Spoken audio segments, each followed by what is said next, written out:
Guys, good afternoon guys. So dito tayo ngayon guys. So ito na yung pangalawang attempt na pag culture ko ng mushroom. Kasi yung unang attempt ko guys, ito na ko guys na culture ako kasi inanay guys. Ito guys yung pangalawa.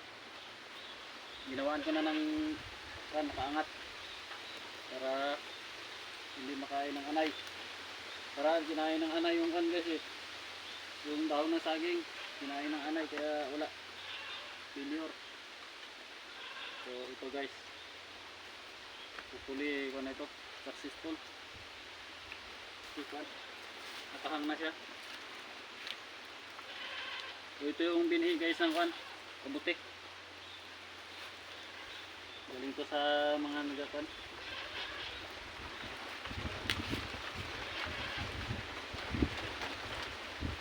Binili ko lang to guys yung nakabuti. Binhi. So patong naman natin. Ito guys yung binabad ko na daon ng saging. Binabad ko.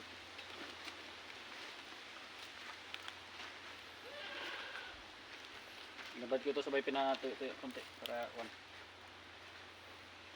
tapos yun, ito na.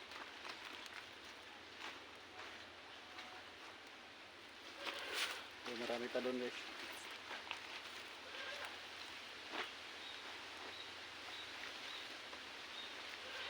One week ito guys. Nagmugod. Alaman yung resulta niya. Okay ba? Okay ba o wala? Pero karang guys, sumubo man guys, kunti lang kasi inubos na ng anay yung daon ng saging, kinain ng anay yung daon ng saging. So, kunti lang. Hindi na pinakita kasi kunti lang yung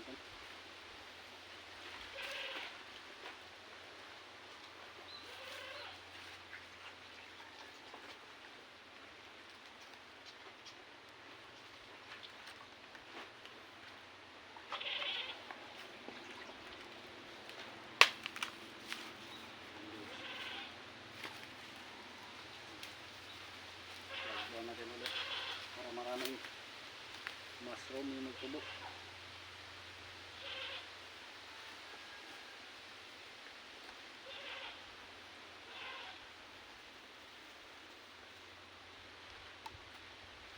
Sa gilid lang to guys nilalagay kasi dito man lang yung tubo sa gilid. So yung pinakaibabaw nya guys mamaya lalagyan ko kasi kunin pang pinis.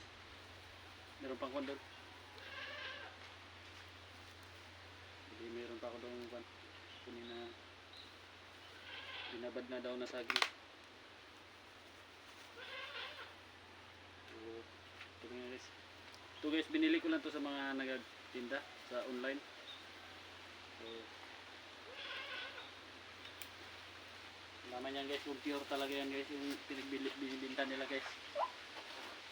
Kasi kung pure yan, maraming tutubo na mushroom. Ito kasi yung iba kasi guys, mga luko-luko din. Bibili sila ng bini, sabay haluan nila ng kusot din, bago itinda. So, tumubo sila sa kanilang panluluko. So ito guys, testingan natin ito kung marami siyang tutubo. Pag maraming tumubo, so ibig sabihin pure yung kanya. Walang halong hindi nila binili. Hindi nila binili sabay hinaluan ng kunting yung